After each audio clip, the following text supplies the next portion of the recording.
destes quase 500 programas de TV já gravados ao longo desses anos todos. É o conteúdo do Sempre um Papo. Muito obrigado por assistir a gente. Vamos dar início à palestra de 6 horas que o Sérgio Abrantes vai fazer sobre o seu próprio livro. Boa noite, Sérgio Abrantes. Boa noite, Afonso Borges. Tudo bem? Olha, 6 horas é pouco, hein, Afonso? Eu sou muito falador. Itamar Vieira Júnior, muitíssimo obrigado pela sua presença aqui conosco, conversando sobre romance, sobre literatura, e, em especial, dividindo comigo aqui essa conversa com o Sérgio no lançamento do seu mais novo romance, sempre bom dizer, editado pela Record, e logo vamos colocar a capa do livro no ar, capa lindíssima, O Intérprete de Borboletas, romance do Sérgio, importante dizer, romance, tá? E aí, muito boa noite, Itamar. Muito obrigado por estar conosco. Boa noite, Itamar. Boa noite, Afonso. Boa noite, Sérgio. Eu que agradeço esse convite mais que especial para estar aqui falando sobre este livro com vocês. Tá bom. Gente, antes de começar, eu queria dizer, o Fernando Sabino gostava de dizer que o bom é quando a obra da pessoa para em pé. Portanto, a obra do Sérgio já para em pé. Eu não tenho todos os livros, mas olha aqui, ó, né? O Pelo Negro do Medo, os de ensaios, Era do Imprevisto, Que Mistério Tem Clarice, Democracia em Risco, ele participou, e o Copenhague, que é o primeiro, né, Sérgio? Que é o primeiro dessa série. Dessa série aí, é. Importante também mostrar a obra do Sérgio. Bem, gente, vamos começar. Dizer também que a gente está inventando coisas. Então, nesse momento que a gente está conversando, está sendo exibido na Livraria da Travessa, no Leblon, enquanto o Sérgio autografa o livro, as pessoas vão poder assistir esse nosso papo durante os autógrafos. É uma inovação também que a gente vai começar hoje com o Itamar, que é criar um ciclo de conversas sobre o livro do Sérgio. O livro do Sérgio é tão abrangente e trata de tantos assuntos que podem ser distribuídos em temas, que vamos convidar aí, em futuros eventos, a Bruna Lombardi, a Maria Homem, o Pedro Doria, Heloísa Starling e mais alguma pessoa para falar sobre a adolescência, sobre esses temas que estão dentro do livro. Então, Sérgio, a palavra é sua. Uma pergunta idiota de todo jornalista. Por que o intérprete de borboletas, Sérgio? Quem é o intérprete de borboletas? Boa noite. Boa noite. É um prazer estar aqui com você, Afonso, e com o Itamar. E, olha, o intérprete de borboletas tem um personagem no livro que aparece de vez em quando, que é uma espécie assim de fonte de sabedoria, onde os outros personagens perdidos nesse emaranhado de ódios e paixões extremadas se consultam e tentam decifrar essa figura. É um personagem meio síntese de pessoas que eu admiro muito. É um mosaico. Tem ali um pedaço do Maurício Rosenkroff, que foi preso junto com o Zé Mujica, e escreveu alguns livros lindos depois que saiu da prisão.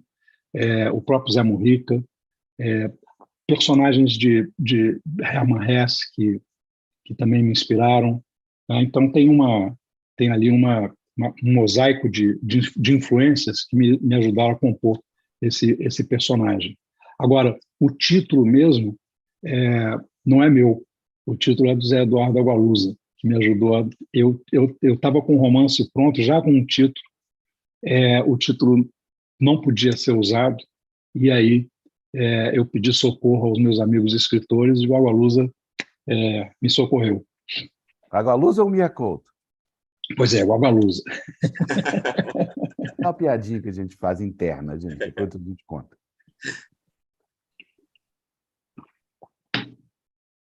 Mas, Sérgio, então, continuando, esse intrincado de relações familiares que são o reflexo do nosso tempo. Como é que você conseguiu? Como é que você construiu isso? Pois a construção do personagem tem muito a ver com suas experiências e com pesquisa que você faz, né? No meu caso, eu precisava...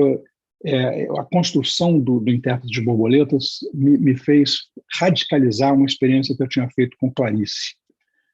No caso de Clarice, e que o Itamar faz muito bem com as personagens dele, no caso de Clarice, eu falava da relação de uma mãe com uma filha, né? Ela tem um filho também, mas tem o mais difícil para mim era entrar na pessoa da personagem, né?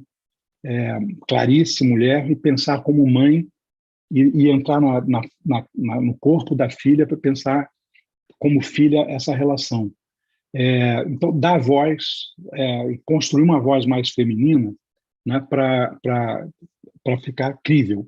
No caso do intérprete de borboletas, Clarice é uma personagem de quem eu gosto, né? Quer dizer, ela pensa coisas que eu penso também. E, por outro lado, os gostos ela gosta. Ela é professora de literatura e filosofia, tem a ver comigo.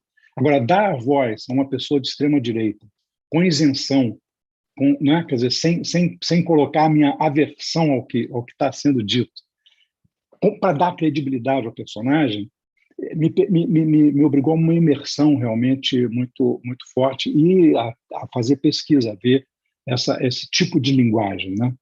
E eu resolvo ancorar a narrativa numa família despedaçada, né?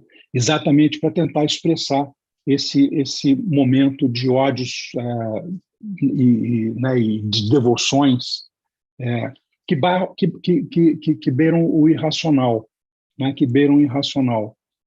E é importante, eu acho que é importante a gente tratar dessas questões, porque, ao contrário da não ficção, quando você faz isso pela ficção, você um pouco deixa a alma das pessoas falar, você consegue, de alguma forma, mais empatia do leitor com esse tipo de problemática e talvez suscitar uma visão crítica a respeito, nossa, o que eu estou fazendo, né?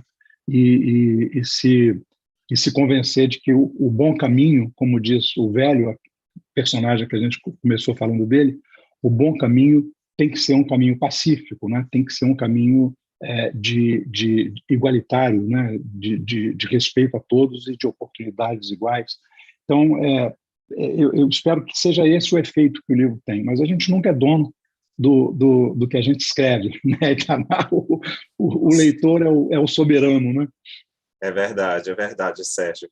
E você falando do velho agora, enquanto eu lia, eu lembrava um pouco da nossa querida amiga Monja Cohen também, que ele tem aquele passado de militante político, mas é um presente de imensa sabedoria, né, também, que parece convidar os demais personagens para um caminho do meio, como a própria Monja prega, e isso é muito interessante. Eu queria aproveitar, Afonso e Sérgio, para falar uma coisa que eu acho que é bastante instigante no livro, e que me chamou a atenção, né? Porque é um livro, é um romance que fala exatamente deste momento, do presente. Talvez eu, como autor, sinta um pouco de dificuldade de falar do hoje.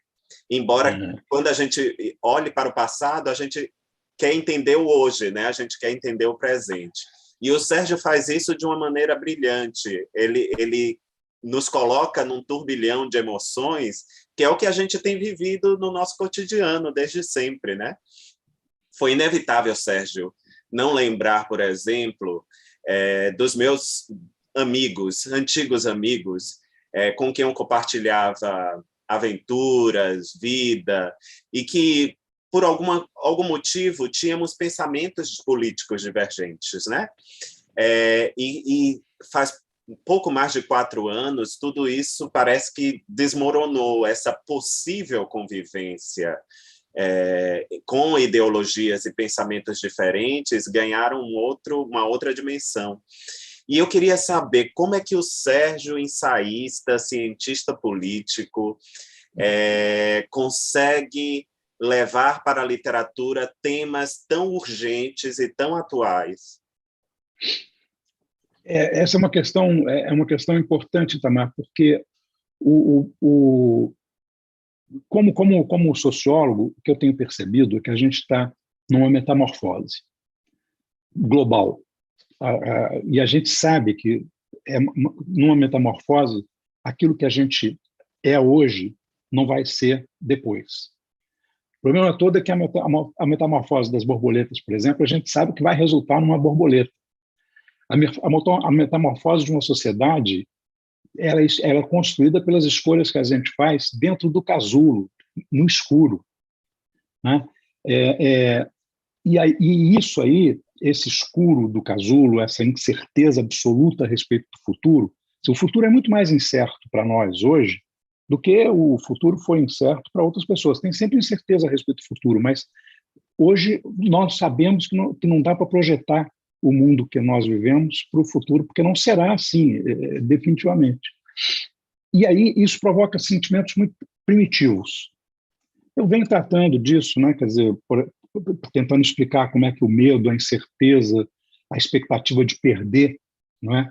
Nessa transformação, a perda do emprego, essa rejeição do outro, como se ele estivesse invadindo o meu espaço, tomando o meu lugar, acontece na Europa com os imigrantes, né? E aqui com os negros. Então, esse cadinho de emoções muito fortes suscitadas por essa mudança tem um impacto pessoal que nem a sociologia, nem a psicologia social podem tratar. Um analista talvez possa, um psiquiatra, né, um psicólogo. Agora, eu não tenho essa formação. Quer dizer, então, quando eu chego nesse nível, que eu digo assim, mas isso está afetando diretamente pessoas concretas. Como é que elas sentem? Como é que elas pensam? Isso eu só consigo fazer na ficção. E aí essa certeza de que tinha uma parte dessa problemática que eu não estava conseguindo alcançar, eu escrevi o livro na pandemia, atravessou os projetos que eu tinha. Eu estava escrevendo um ensaio e estava escrevendo um outro romance, completamente diferente. De repente, você que é autor sabe como é que é isso, né? As personagens começam a te sacudir e dizer assim, mas é eu que você tem, é de mim que você tem que falar. Né? Quer dizer, sou eu que estou aqui. Então eu vi aquela adolescente cancelada, deprimida, dizendo, poxa, me dá a voz aí, fala comigo. Então, foi isso, foi uma necessidade mesmo de colocar isso na alma das pessoas, para mostrar que tem efeitos concretos, né? Quer dizer, mesmo o ódio digital te produz efeitos físicos, reais.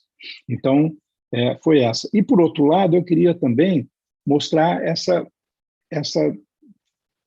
disjuntiva, quer dizer, essa invisibilidade para o mundo branco das tragédias do mundo negro, né? E por isso eu ponho um personagem que diz assim, cara, eles estão angustiados com isso aí é a minha vida. A minha vida tem muito mais violência, muito mais perigo do que isso que eles estão passando e tal.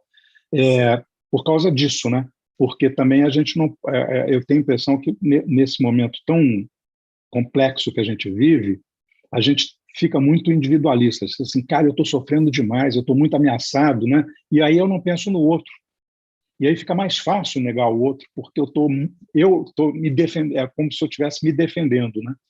É basicamente isso. E, Sérgio, eu acho... Desculpe, Afonso, só mais uma questão que eu achei bem interessante.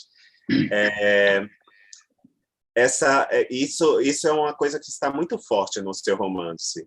Esse despertar, parece, que estamos vivendo, de que os nossos problemas estruturais no Brasil não é algo que atinge apenas indígenas, pessoas negras, né? São problemas que, embora eles sejam as vítimas, afetam a toda a sociedade. Isso. E parece que seus personagens ganham essa consciência. Não que no passado não existisse, mas era um grupo muito restrito, muito, muito pequeno. E a gente sabe que hoje esse é um debate que está posto na nossa sociedade, né? Nesse sentido, seu livro me lembrou um livro que eu li este ano e que acho que vai sair no Brasil no segundo semestre, que se chama A Promessa, o título em português, e é de um sul-africano, Dalmo Galgut. Esse livro é extraordinário e me lembrou muito o seu livro também, porque ali está a história se passa na África do Sul, a África do Sul pós-apartheid, e de como as pessoas brancas, né, a minoria branca daquele país vai se dando conta dos seus próprios privilégios, de como eles sobreviveram a algo que era terrível, né, e que pôs a vida das pessoas negras na linha de tiro. E é isso que eu queria bom, e você, é muito fácil saber de onde vem sua fonte de inspiração, né? Sua fonte para pensar sobre essas coisas, afinal você é sociólogo, cientista político. Mas quando foi que você decidiu escrever sobre isso, Sérgio? É algo que não parece, no seu livro, e nós percebemos em nosso cotidiano, dissociado desse momento político que o país vive também. Pois tem algumas das questões que eu trato aí que, na verdade, até não são contemporâneas, né? Quer dizer, não são do presente imediato que a gente vive. Eu comecei a dar aula na Universidade de Brasília em 1972. E a sociologia brasileira, nessa época, tinha muito pouca literatura. E então a gente usava um livro de introdução à sociologia escrito por um inglês para cursos de graduação americanos. E era tudo arrumadinho. Você começava com demografia e tal, e de repente tinha um capítulo sobre relações raciais.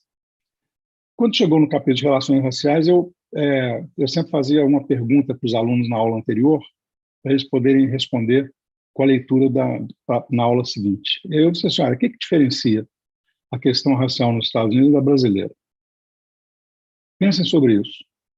E no dia da aula, zero reação. Ninguém tinha... Eu disse, mas vem cá, não tem nada a dizer? Vocês não têm nada a dizer? Senão é que todo mundo pula esse capítulo. Entendeu? Quer dizer, então, isso é uma das coisas que começou a me angustiar. Eu olhava o grau de tensão que a gente tem na sociedade brasileira hoje e dizia assim, mas cadê a reação? E não é a reação dos que são vítimas, é a reação dos que são solidários com as vítimas, aqueles que sabem que isso faz mal a eles também. E que o mundo deles não pode ser melhor se o mundo de todos não for melhor, né? Então, aí é que começa essa armação que me deu mais trabalho de fazer, não é? E que eu fiz, então, eu te confesso, com muito medo, assim, muita insegurança, porque eu sei que não é o meu lugar de fala. Então, aí, a única solução que eu consegui é o seguinte, tá bom, eu vou usar o meu lugar de fala, que é de homem branco, para mostrar como é que nós vemos esse outro mundo, como é que nós vemos esses outros, né? E fiz um esforço muito grande no sentido de mostrar que todas as facetas, eu acho, de como é que a branquitude encara a negritude, né? A própria sociedade, porque ela se imagina numa sociedade inteiramente branca, né? Em que a negritude é um acaso ou então vem para servir, né? Sim. E, Sérgio, é por isso que eu acho que seu romance me lembrou este romance, A Promessa. Porque o lugar de fala, neste caso, eu nem gosto muito de falar de lugar de fala na literatura de ficção, porque eu acho que a ficção é algo maior, né? É um terreno de liberdade. Acho que a gente aí pode se imiscuir com as personagens de muitas maneiras. Mas eu acho que o que confere honestidade ao seu romance é justamente isso. É porque você coloca o olhar da sua classe social, você coloca o olhar do lugar que você ocupa na sociedade e como tem visto esses grandes problemas estruturais brasileiros, que é o mesmo que o Galgut faz com A Promessa.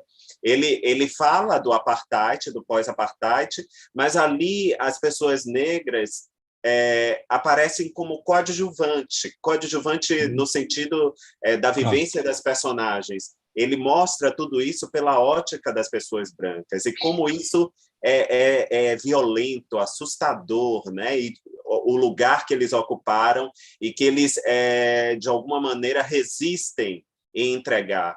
E é dessa maneira também que eu acho que você apresenta esse livro, né?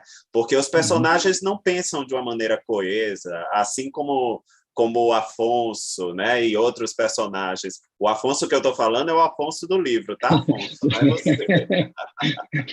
E outros personagens são sensíveis a este tema. Tem uma série de pessoas que não são, né?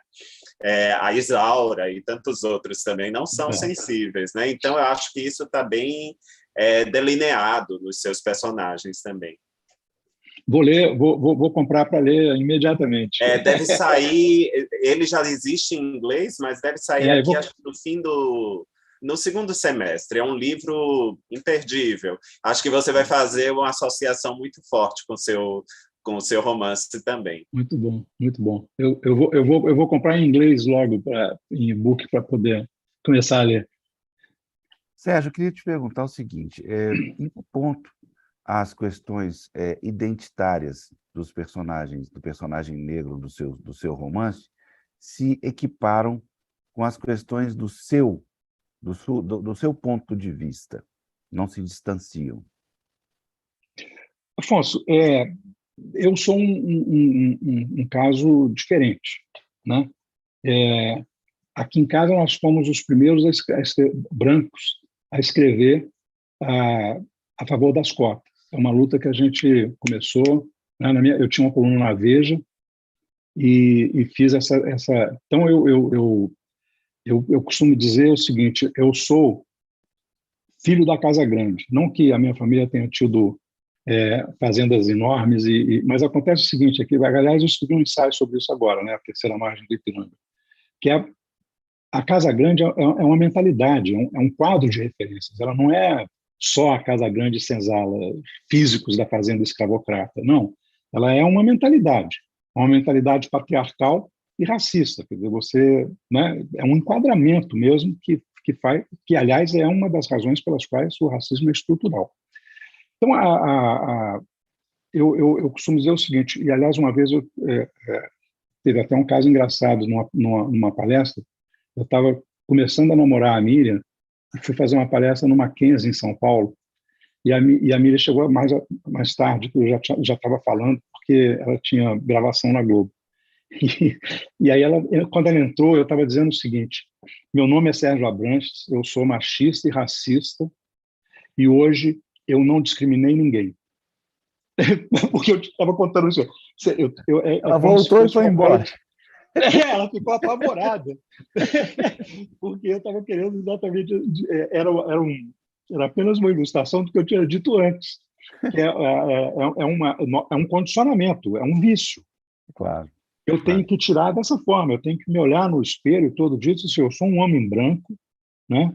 E tenho que tomar cuidado para não fazer coisas de homem branco na vida, porque eu não acredito nisso. Mas eu sou isso, né? Quer dizer, pelo condicionamento, pela criação, pela formação social. Então, essa questão é uma questão muito, muito, muito pessoal para mim, sabe? É muito pessoal. E na minha vida pessoal, né? Na minha biografia, eu fui durante algum tempo induzido a imaginar que não havia problema, porque o meu melhor amigo era negro. Ao longo da minha infância e da minha adolescência, né, o Zé Luiz ele era negro, mas ele era um negro daquele tipo já filho da mobilidade social muito específica, que era via concurso público ou para o serviço público ou para certas áreas dos militares, em que você podia fazer com o concurso, podia chegar à classe média. Ele morava no mesmo lugar que eu morava e era como eu. Eu não sentia nenhuma diferença entre nós, entendeu?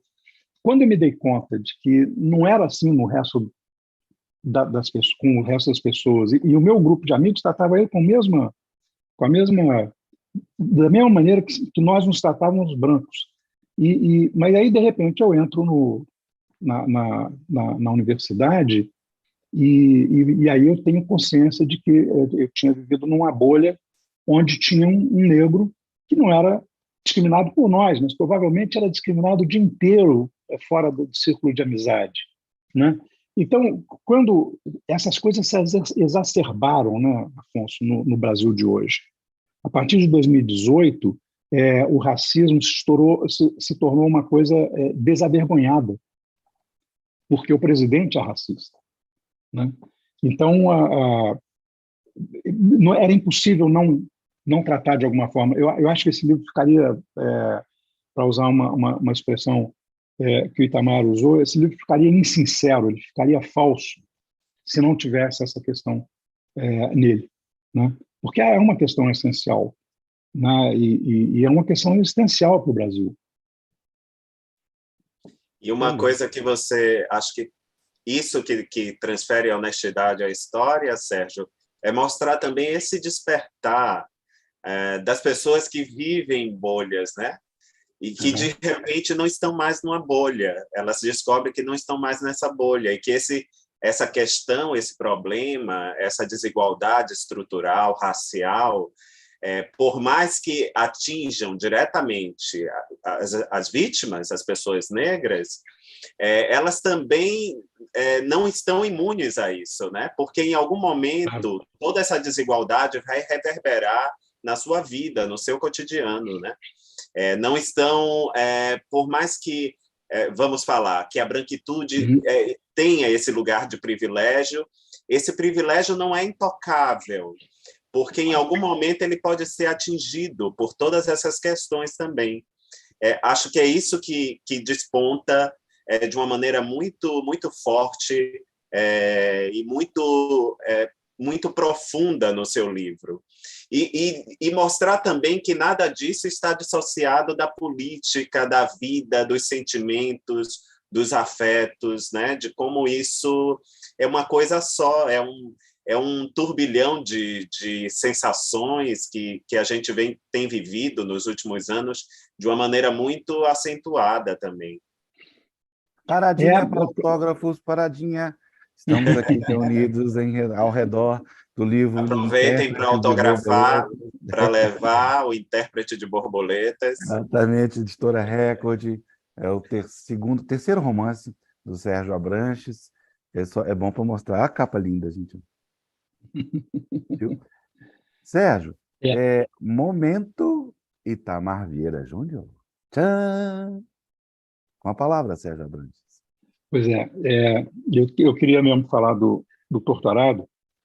É uma leitura que me impactou assim, de forma imediata, né? Eu leio muito e eu procuro ler uma parte do tempo, dedicar meu tempo de leitura para as coisas novas que saem. Eu estou aqui com uma opção de livros novos, lendo de autores já reconhecidos e de autores novos também. Aliás, Itamar, você recomendou outro dia esse romance do Tito Lemos, do Tito Leite, O Dilúvio das Almas. Muito interessante, Dilúvio das Almas. Muito interessante, surpreendente, eu achei muito surpreendente. E o Torturado tem uma estrutura narrativa tão exemplar, que é raro. Ela tem muitos valores envolvidos na narrativa do Itamar, porque não só é um livro que tem uma integridade narrativa especial, né, como tem personagens muito, muito bem construídas e muito instigantes. Eu particularmente sou apaixonado pela personagem que não fala e que tem muita voz, né? Eu acho que essa transposição do não falar para ter muita voz, ela diz muita coisa de muita coisa, né? Ela, na verdade, é uma espécie assim, de metáfora viva, não é? Para todas as pessoas que são caladas e que querem ter voz e não podem ter, e aí, de repente, o Itamar dá voz a essas personagens, né? E eu acho que é exatamente por isso que o livro é tão encantador, porque ele constrói personagens muito fascinantes, não é? Num mundo muito árido, num mundo muito difícil, né? Que é o mundo do trabalho análogo à escravidão, né? E aí, Itamar, eu só discordo de você numa coisa: não é passado, né? A estatística de trabalho análogo ao escravo Sim, que a sim. gente encontra hoje no Brasil, né? As evidências de que o barracão ainda existe são muito fortes, né? Quer dizer, então, na verdade, é uma construção atemporal, não é? E é uma ambiência, né? Uma ambiência que eu acho que faz isso reverberar no inconsciente coletivo da sociedade brasileira. A sociedade brasileira tem no seu inconsciente coletivo ainda o agro, porque o Brasil foi rural durante muito mais tempo do que a Argentina e Chile, por exemplo. Então, ele tem uma, né, quer dizer, ele tem uma memória rural. Se não é direto da pessoa, da geração dos pais, dos avós, dos bisavós, mas, enfim, as famílias têm histórias rurais. A maior parte das famílias brasileiras ainda tem, né? E, por favor, continue, Sérgio. Depois eu vou falar também. Eu também estou doido de falar. Essa ressonância, né? Essa ressonância, ela é muito importante porque se você se dá conta de que ali tem um pedaço importante do Brasil, do qual você se lembra por histórias, mesmo que seja por memórias da família ou de pessoas que você conheceu, etc., mas que você sabe, basta abrir o jornal que você vai ver que a parte daquela realidade continua viva no Brasil. Faz um pouco esse exercício que a gente está falando aqui, não é? Quer dizer, de arrebentar as bolhas e dizer, olha, pense que tem pessoas, e são pessoas tão encantadoras que você tem que se solidarizar com elas, né? É uma espécie de chamada à empatia. E só mais uma frase, Tamar. O seu livro tem um outro papel importante, que aí independe da sua narrativa e de você. Mas ele, por causa dos seus encantos, ele é um livro que virou best-seller. Isso é de enorme importância para a literatura brasileira, né? Você está mostrando que um escritor brasileiro pode chegar à lista de mais vendidos com qualidade. Com qualidade. E se você pegar a lista e espremer, os best-sellers que estão ali não têm qualidade. Eles são livros de molde, né? Feitos para vender. Não são livros sinceros, não são narrativas honestas, né? São artificiais, são produzidas, né? E tem alguns que não, mas a maioria do que está na lista. E isso é fundamental, ou seja, desmistifica completamente a ideia de que a gente precisa de fazer concessão na nossa literatura para poder ter sucesso literário. Verdade, Sérgio. Eu queria falar um pouco sobre isso também, e aí pensando a história de Torturado, pensando a história de O Intérprete de Borboletas, e que essa...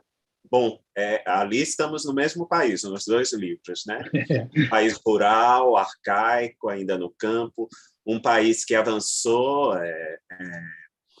nas cidades, mas que é profundamente desigual. A gente percebe isso a todo momento, né? E as próprias personagens vão indicando essas desigualdades com o grafiteiro, com o assalto que termina numa tragédia também. Não vou dar mais spoiler, mas não vou dizer quem são os personagens, mas vou dizer que há essas coisas, o ódio político, né, Sérgio? Esse discurso de ódio, de desumanização do outro, isso é muito permanente, né? Esse está a todo momento, que é uma coisa que aparece em Torturado de uma maneira também não vou dizer sutil, mas pelos opressores que estão ali, né? E é isso, como falar desse país, como falar do ódio, Sérgio? Que papel esse discurso de ódio ocupa hoje nos nossos dias, na nossa vida? A impressão que eu tenho, mas não é a sua resposta, eu quero te ouvir, é que o Brasil foi fundado, as suas bases foi calcada na violência, né? Claro, a violência colonial, a violência escravagista. Mas, bom, já completamos 200 anos agora, em setembro, de independência. Será que não houve tempo da gente se afastar um pouco desse passado colonial, desse passado escravagista? Às vezes eu tenho a sensação, Sérgio, que mantivemos as estruturas e somos colonizadores de nós mesmos, né? Não dá para atribuir o mal a quem está fora, né? A quem está fora do Brasil, no caso, aqueles que nos colonizou. O mal está aqui, somos nós, né? Somos nós. Como olhar e escrever sobre tudo isso? Pois eu acho que uma coisa importante é fazer o que você faz no doutorado, o que eu tento fazer em Terras de Borboletas, porque a literatura ela tem capacidade de mudar. E o que a gente precisa de mudar? Claro que a gente precisa de fazer uma mudança política, uma mudança social, é um processo coletivo. Mas acontece o seguinte, que isso que você acaba de dizer se concretiza nessa cristalização na cultura brasileira, tanto do patriarcalismo quanto do racismo, da escravatura barra racismo. Eu acabei de escrever um ensaiozinho mostrando uma parte disso, que é o seguinte: você não precisa de ensinar essas coisas. Elas não precisam de ser explicitadas. Você não precisa de fazer a alfabetização do racismo e do machismo, da dominância masculina. Não. Basta deixar que as pessoas observem a sua escola toda branca, a cabeceira ocupada pelo homem na família, né, nos jantares, nos almoços da família, né, a dona de casa que fica cuidando dos filhos e o homem que vai trabalhar, né, e as concessões que a mulher tem que fazer quando vai trabalhar, as dificuldades que ela sofre. É só a gente observar. O Brasil funciona assim. E aí é muito fácil você normalizar. Tá bom, é assim, a vida sempre foi assim. Não. A vida sempre foi assim porque nós fizemos ela assim. Mas não precisa de ser assim, e não deve ser assim, né? Eu acho que, por isso é que eu fico transitando do ensaio para a ficção, né? Todos os meus 3 livros de ficção têm uma coisa em comum, que é tratar dessa ideia da travessia. Nós estamos num momento de escolhas muito críticas, que vão construir o nosso futuro. Realmente a gente quer que nessa metamorfose a gente produza um resultado tipo Kafka, uma monstruosidade ao final do túnel, ou a gente quer uma borboleta ao final do túnel, né? É barata ou borboleta? O que nós queremos? Eu acho que a gente tem que fazer isso, sabe? Começar a mostrar que a nossa cultura não é boa em vários aspectos. Ela é rica, mas ela não é boa, toda ela, né? E quem são os nossos melhores valores culturais? São aqueles que não aceitaram essa realidade de coisas. Não são os que reforçaram essa realidade de coisas. Os que reforçaram essa realidade de coisas estão esquecidos. A gente só lembra daqueles que chamam a atenção para o fato de que essa sociedade não é uma sociedade boa, bem construída, né? E isso nos afeta diretamente, a todos, não é? E eu fico tentando fazer essa questão da desigualdade e tal, sem ficar fazendo preleções, exatamente para, né, como se fossem coisas assim de fato. Tem um diálogo que é uma moça que, né, é uma herdeira rica e que resolve, não quer aquilo, ela quer viver de arte, ela não quer viver como os pais, mas ela encontra um advogado que diz assim: não, você toca aí, daqui a pouco você casa e resolve o problema. Quer dizer, não, mas não resolve. Não é esse o problema, né?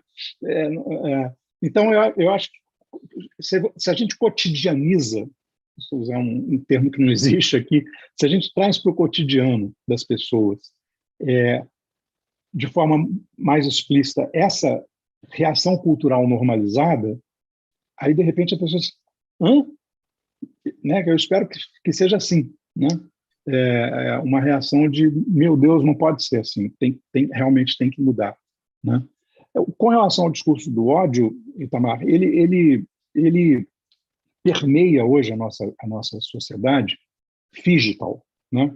Você encontra isso na fila do banco e você encontra isso no Twitter, no Facebook. E essa linguagem... No WhatsApp da família, né, Sérgio? No WhatsApp da família, exatamente, claro. Teve WhatsApps de familiares que tiveram que ser cancelados, porque não tinha mais diálogo. E eu acho que aí a gente tem uma tarefa, que é a nossa tarefa, a gente tem que fazer uma transformação cultural nesse país. E tem uma tarefa política, né? Eu ficava sempre com muita dificuldade de imaginar como é que isso poderia surgir na política e se, de fato, as sociedades, de repente, cansam dessa tensão continuada, né? A sociedade já é tensa o suficiente estruturalmente, ela não precisa de um adicional de tensão, né? E eu fiquei assim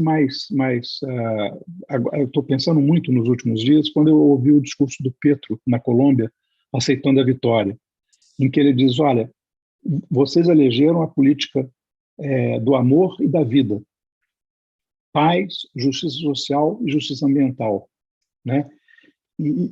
Bom, se a Colômbia elege um presidente com esse discurso do amor e da vida, eu espero que a gente também consiga fazer isso. Né? Que interessante você falar sobre isso, Sérgio, porque enquanto você falava aqui, e a gente falando sobre esses extremos, eu estava justamente pensando na Francia Marx, no Petro, mas mais na Francia Marx, por toda a história que ela tem, história de militância, uma pessoa com uma origem muito humilde, né, uma origem muito precária e com uma força política, né, de discernimento, de debate, e ela sobe, ascende ao poder agora, e com ela está a representação de um segmento expressivo da sociedade colombiana, de um segmento expressivo da sociedade latino-americana. E é isso, eu acho que, ao mesmo tempo que a gente vive um tempo de discursos de ódio, de extremos, né, de radicalismo, de ascensão da ultradireita, a gente tem vivido momentos também de avanços, e isso não deve ser esquecido, não deve ser desprezado, né? Quando poderíamos imaginar que uma mulher negra chegaria à vice-presidência dos Estados Unidos ou da Colômbia, né? Há 20 anos isso era impensável.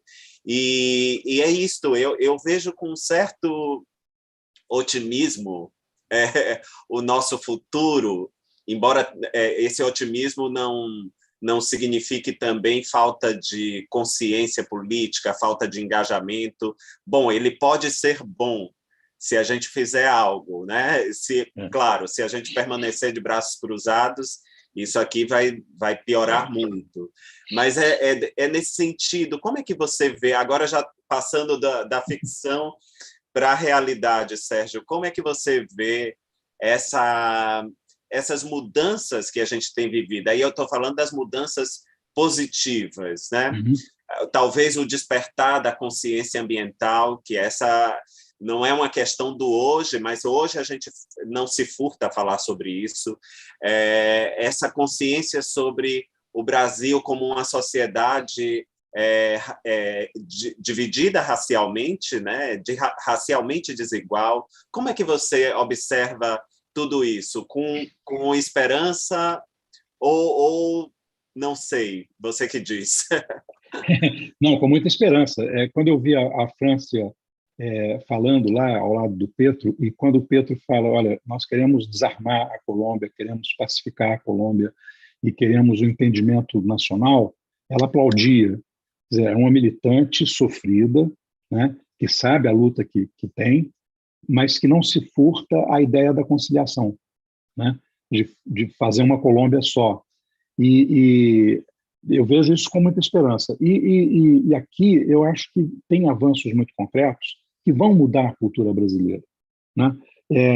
Num Fliaraxá, eu me encontrei com a Bianca, que estava escrevendo, estava lançando o livrinho dela, que chamava-se Quando me Descobri Negra.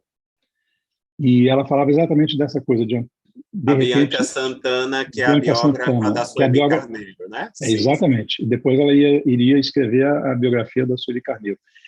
No lançamento do livro dela, eu era provavelmente um dos 4 brancos que estavam presentes. Os outros eram todos negros. Mas eles não eram negros quaisquer. Eles eram negros com negritude assumida, né? Com as roupas que fazem eles ficarem mais bonitos, com os dreads, né? E com um brilho no olhar, né? Aquilo já é um grande exemplo. As cotas mudaram. Olha que interessante, Tamar. Elas viraram um jogo que era extraordinariamente injusto e derrubaram uma tese, por exemplo, que eu tinha, que era o seguinte: qual era o Brasil? O Brasil era assim: o negro estudava em escola pública, cada vez mais baixa qualidade, não conseguia passar na universidade federal, nas universidades públicas, que eram as melhores, e aí acabava tirando um diploma numa universidade ruim, que ele podia pagar com muito sacrifício. Encontrei várias vezes, por exemplo, no centro do Rio, menino motoboy, ou então aqueles boys de escritório, né, no elevador descendo comigo do trabalho, e ele dizia: nossa, eu tenho que correr porque eu estou atrasado para a faculdade. Ele ia chegar em casa meia-noite, sei lá que horas, né? E de manhãzinha de novo estaria no trabalho para poder pagar a faculdade. Praticamente todo o salário dele ia para a faculdade. Hoje você olha a sala da Universidade Federal, com o efeito das cotas, ela já não é mais aquela ilha de privilégio, porque que os brancos pagavam cursinho caro para passar no vestibular da universidade pública e estudar de graça. Uma inversão completamente das regras da justiça social. Com as cotas, nós passamos a ter salas, de fato, mais mistas. Ainda precisamos de avançar, mas avançou muito. E essa convivência na sala de aula e ver uma menina negra ou um menino negro dizer coisas importantes, ter uma percepção diferente que o outro o branco não teve, de uma leitura, numa discussão de seminário, isso os torna muito iguais. Isso faz com que a pessoa olhe e diz assim: ah, bom, mas então não era como eu pensava, né? Eles não vieram estragar a classe, eles vieram ao contrário, contribuir para que a classe seja mais dinâmica, mais viva, aprenda mais, saiba mais coisas, né? Para ampliar o nosso conhecimento. Então eu vejo isso tudo com muita esperança e acho que as novas gerações vão revelar isso, né? Sem falar no fato de que, com as cotas, a gente produziu uma quantidade de pensadores e de pensadoras, de escritores e escritoras negros de excepcional qualidade. Né? Quer dizer, você hoje não pode pensar num debate sobre questões importantes da mulher, do racismo, e mesmo da ética e da moral, sem convidar a Djamila para falar. Né? Quer dizer, então você hoje tem uma inteligência, uma intelectualidade negra, né? Que já não é mais aquela pequena minoria que sempre teve. Aí você tem coisas... Nós temos uma coisa em comum, nós ambos prefacemos livros do Milton Santos, né? Sim. Que era um espetáculo, um gênio que foi muito além da geografia, né? Uma revolução que ele fez nas ciências sociais, né? Mas era assim, quer dizer, tinha o Milton Santos e o Milton Santos, né? Sim, verdade. Hoje não. Hoje não. Hoje concordo inteiramente, Sérgio, com você. Acho que essa mudança... as pessoas ainda não têm uma dimensão exata do que foi essa pequena revolução que foi a lei de cotas. Claro que ela não é suficiente para mitigar as nossas desigualdades sociais e raciais, mas ainda assim essa revolução está em curso, né? Porque essas pessoas egressas desse sistema de cotas, elas de fato estão aí nos provocando e fazendo pensar este país. Isso é muito, muito bom. O Afonso queria falar alguma coisa. A conversa está muito boa, Afonso. Será que nós vamos deixar o Afonso falar? Olha, gente, eu brinco, mas eu falo com seriedade que o principal mérito do mediador é saber ficar em silêncio. Tem hora que eu fico aqui caladinho, tá ótimo, tá ótimo. Ó, duas A coisas. gente não pode reclamar que você é uma pessoa invasiva e que interrompe os debates. A gente nunca vai poder dizer isso. Ó, eu primeiro queria registrar, e eu sempre faço isso, a importância do Torto Arado. Tá? O Torto Arado, no futuro, vai ser reconhecido, viu, Itamar, como o romance que fez novamente as pessoas gostarem, tomarem gosto popular pela ficção brasileira. Sabe? Isso não tem justificativa, não tem explicação. A gente pode falar que o resto do dia, do ano, sobre as qualidades estéticas ou outras do romance, é que tem mistério. O livro tem mistério. Se não tivesse mistério, a gente teria aí 4 ou 5 editores trilionários, porque eles acertam sempre e não acertam sempre. A gente não sabe explicar. O fato é que, em nome desse futuro, em nome dos futuros leitores que você fez voltar à literatura brasileira, eu agradeço muito, viu? De coração. Eu que agradeço, eu agradeço. E espero que o Sérgio encontre muitos leitores com o seu intérprete de borboletas também, porque eu tenho certeza é um livro importante para este momento que vivemos no Brasil, não tenho dúvidas. Nesse campo, eu queria fazer uma provocação. Sim. Eu entendo que mas eu tenho que fazer a pergunta. Para vocês dois, pode começar pelo Sérgio. A política, com P maiúsculo, é a bússola do livro, do seu livro, Sérgio, assim como a mesma pergunta para o Itamar? O Afonso, eu fiz questão de não localizar explicitamente o enredo do intérprete de borboletas, né? Eu falo de um evento que produziu aquela mudança, que produziu a exacerbação das emoções e o domínio da política pelas emoções. Mas eu não falo porque a política é incidental, né? É incidental, mas os fatos não são. Os fatos que ela produziu não são, né? Mas, para mim, o eixo e a indagação, quer dizer, digamos, o paradoxo, o dilema que eu tô atrás, é por que as pessoas entram nessa? Por que não é? Uma mulher que é casada com um escritor, que tem ideias boas, etc., de repente se volta para essa devoção absoluta a valores completamente anti-humanos, né? Pois isso é política com P maiúsculo, não a política pois é. partidária. Então, e aí tem um diálogo num determinado momento do livro em que uma pessoa diz para outra o seguinte: não, vem cá, tudo é política. Política não é uma questão de disputa partidária e de governo. Exatamente. Política não é, a política é a consequência da interação social entre as pessoas, das escolhas que a gente faz, né? Então, política mesmo é uma coisa que acontece sem governo, né? Antes, durante e depois dos governos, né? E a gente faz coisas na vida cotidianamente, imaginando que a gente está fazendo coisas da rotina e a gente está fazendo política, né? Quer dizer, determinados atos, determinados gestos são políticos e a gente nem se dá conta disso, né? Tamar? Verdade, é verdade. Eu concordo inteiramente com o Sérgio e penso que a política está em tudo, né? Nós somos seres eminentemente políticos desde sempre. E é difícil, até quando se opta, diz, não, eu sou neutro, eu faço uma arte pela arte. Isso também é política, né? Então é inevitável. que nossos personagens, nossas narrativas estejam desprovidas desse sentido político também, porque nós somos seres políticos, né? E aí quando eu falo é a política, Afonso, como você mesmo fala, a política com P maiúsculo, né?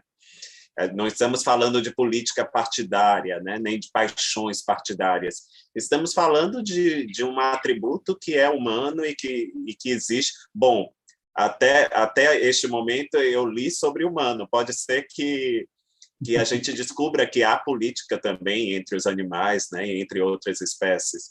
Mas este é um atributo nosso e é... Por isso, quando me perguntam, você... escreve sobre política, sua literatura traz política, eu não me furto a responder, eu digo sempre sim, com certeza. É porque nós somos seres políticos, e se fosse apolítico, provavelmente não seria humano também, né? Então, é dessa maneira que eu observo. E pensando, aí eu vou pensar nas personagens, Sérgio, que assim como as personagens de o intérprete de Borboletas, as personagens de Torto Arado, com toda a sua carência de educação, né, talvez de uma apropriação de termos e cunhos políticos, outros que a gente conhece com mais propriedade, mais tradicional, mas estão ali fazendo política a todo momento, né? Num primeiro momento, o pai faz uma política de conciliação com o proprietário da fazenda e impede violência maior contra os trabalhadores. Em outro momento, a conciliação já não é possível mais, há uma ruptura, né? A conciliação já não corresponde ao anseios daquelas pessoas que vivem em situação de escravidão. Ou seja, essas minúcias, não tenha nada que eu leia na literatura ou que eu veja na vida que esteja desprovido desse senso político. Então, é isso. Acho que isso e o intérprete de Borboletas entra de uma maneira muito orgânica, muito bem, porque é isso. Quem de nós, Afonso, Sérgio, senta numa mesa com pessoas, hoje, pessoas que leem, que debatem, que conversam, e mesmo pessoas que não tenham essa cultura, essa educação, pessoas mais humildes, estão falando sobre política, estão falando sobre o preço do gás, estão falando sobre a inflação, estão falando sobre muitas coisas que estão por aí, né? Ou seja, isso faz parte da nossa vida, do nosso cotidiano. É inevitável. Bem, gente, com Tem essa... uma coisa interessante, Afonso, que eu acho que é uma das coisas em comum entre Torto Arado e o intérprete de Borboletas, é que os dominadores, os opressores, o mal, ele domina e você sente o domínio, mas eles não são personagens muito importantes. Eles não aparecem, né? Tem referências, tem as consequências, mas essa dominação é uma dominação, a opressão está dada lá. E nós estamos falando das pessoas que estão na vida, né? Estão na vida. E essa é isso que o Tamar estava falando. Quer dizer, isso aí faz com que você pense e consiga transmitir que todas as escolhas são políticas. Eu tinha um professor, Afonso Tamar, nos Estados Unidos, que era filósofo, e eu estudei muita metodologia com ele. E ele dizia assim, um dia ele disse assim, olha, essa teoria da não decisão não existe, isso é uma bobagem, porque não decidir é decidir, que é o que o Itamar estava falando quando eu disse, não, eu sou um artista neutro. Não, isso é uma posição política, né? Não decidir é decidir, é fazer uma escolha, né? Eu gosto é inescapável. Desse campo de pensamento, que o Sérgio outro dia me falou um negócio que eu não deixo de pensar. Aliás, o Sérgio, a gente troca muita bola, que é o seguinte, desse jeito a gente pensa melhor. Não Com é, certeza. É assim, estamos precisando pensar melhor. Sérgio, muitíssimo obrigado. Estamos aqui reunidos em volta desse plástico, desse vidro aí que vocês estão olhando ao o redor. meu está aqui. Deixa eu botar Em aqui. breve, receberá um físico de papel, Isso. Sim, autografado pelo Sérgio. com o autógrafo do autor. Com certeza. Ó, Isso. Ah, boa, vou até tirar Ah, o meu aqui o aqui. meu, ó. Muito obrigado, Sérgio. Muito obrigado, Itamar. Agradecendo demais esse meu companheiro, amigo que me acompanha há tanto tempo, querido Eduardo Rodrigo Nascimento e Silva. Muito obrigado pelo seu trabalho, Eduardo. Vamos lá fazer o de sempre? Fala, por favor, o nome do Sérgio Abranches. Vamos ficar só no primeiro nome, para não tomar muito tempo. Primeiro Sérgio e depois Itamar. Vamos lá.